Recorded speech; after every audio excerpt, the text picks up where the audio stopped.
की क्वालिटी एक बार फिर से खराब हो चुकी है। ग्रैप-1 भी लागू कर दिया गया है और बताया जा रहा है कि जो AQI है वो 200 दर्ज किया गया है। यानी कि आने वाले समय में ये जो पोल्यूशन है वो और बढ़ सकता है और उसके लिए जो एहतियातन कदम है वो उठाए जा रहे हैं। हालात को देखते हुए दिल्ली NCR में ग्रैप-1 लागू किया गया है।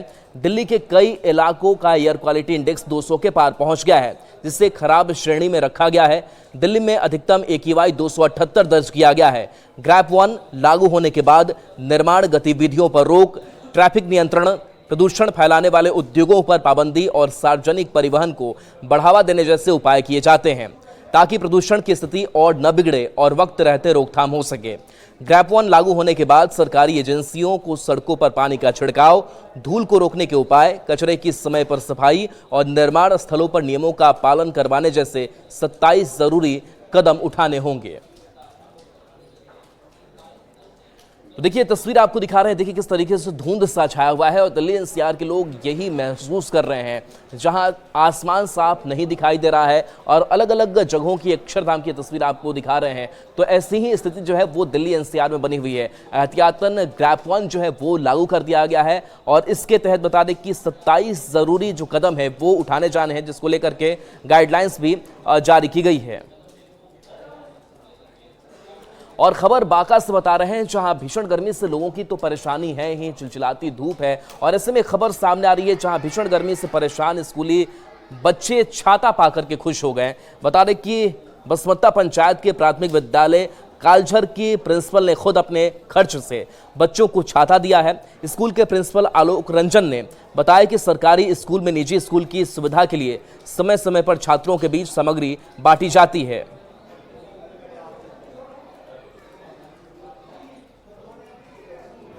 अब हम लोगों को घर से स्कूल आने जाने में धूप से राहत मिलेगा। इसके लिए आलोक सर को बहुत बहुत धन्यवाद। के द्वारा हमको छाता मिला, घर से आने जाने में धूप नहीं लगता, इसीलिए आलोक सर को बहुत बहुत धन्यवाद। विद्यालय में समय समय पर कुछ न कुछ नया करने का प्रयास किया जाता रहा है, जैसे कि बच्चे को ड्रेस कोड के साथ साथ tie, batch, belt, I card और उसके साथ साथ बैच भी बनवाया गया है ताकि बच्चे को प्राइवेट स्कूल के तर्ज पर सरकारी स्कूल में मजा मिले।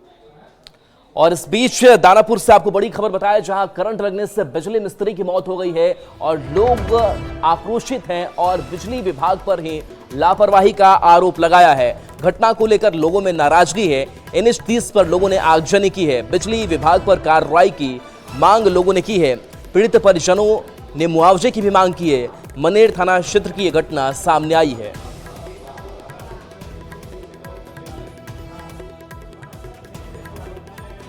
के रहने वाले हैं जो स्थानीय ग्रिड में मैं बिजली मैकेनिक का काम करते हैं। आज बिजली बनाने के क्रम में करंट लगने से इनकी मृत्यु हो गई। इलाज हेतु PS में भेजा गया था, वहाँ ने डॉक्टर ने मृत घोषित कर दिया।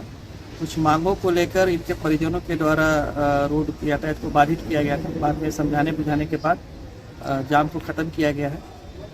बॉडी को पोस्टमार्टम हेतु भेजा जा रहा है। इनके परिजनों को बोला गया है लिखित आवेदन देने के लिए, उसके उपरांत अग्रतर कार्रवाई की जाएगी।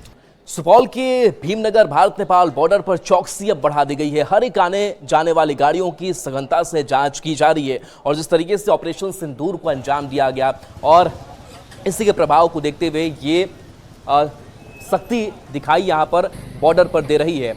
बता दें कि सभी अंतर्राष्ट्रीय बॉर्डर पर सुरक्षा एजेंसियों को हाई अलर्ट पर रखा गया है। SSB जवान आने जाने वाली गाड़ियों की जांच करके उन्हें सीमा में प्रवेश दे रहे हैं।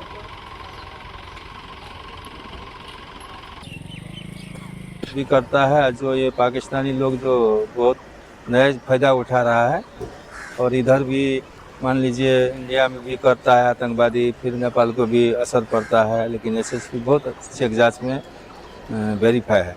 गहन तलाशी भी जरूरी है सर जी। अभी हाल फिलहाल में जो घटना हुई है और उसमें निर्दोष लोग मारे गए हैं, तो यहाँ की जांच जो हो रही है, अभी हम मौजूद हैं भीमनगर चेक पोस्ट पे और काफ़ी सघन जांच हो रही है और यह ज़रूरी है सर जी, और यह जांच होनी चाहिए। हम लोग की भी जांच हुई है और पूरे यहाँ पे सारा चीज़ पुश्तैदी से जांच हुई है और सारा चीज़, और यह जांच ज़रूरी है। ऑपरेशन सिंदूर की सफलता को लेकर अलग अलग जगहों पर तिरंगा यात्रा निकाली जा रही है और इस तिरंगा यात्रा का मकसद यही है कि लोगों को इस ऑपरेशन की जो उपलब्धियां हैं उसके बारे में बताया जाए, लोगों को इसके बारे में संदेश दिया जाए। तो एक और तिरंगा यात्रा की जो तस्वीर है वो निकल करके गोपालगंज से सामने आई है, जहां पर लोग बड़ी संख्या में यहां पर इस तिरंगा यात्रा में शामिल हुए। इस तिरंगा यात्रा के जरिए लोगों को संदेश भी देने की कोशिश की गई। तो ये तस्वीर आपको दिखा रहे भारत माता की जयकारे से ये जगह गूंज उठा है। और बता दें कि इस यात्रा में बड़ी संख्या में स्थानीय लोगों के साथ सांसद डॉक्टर आलोक कुमार सुमन शामिल हुए। सभी ने तिरंगा यात्रा निकालकर सेना के शौर्य को सलाम किया। देशभक्ति के इस जश्न को लेकर लोग काफी उत्साहित दिखे।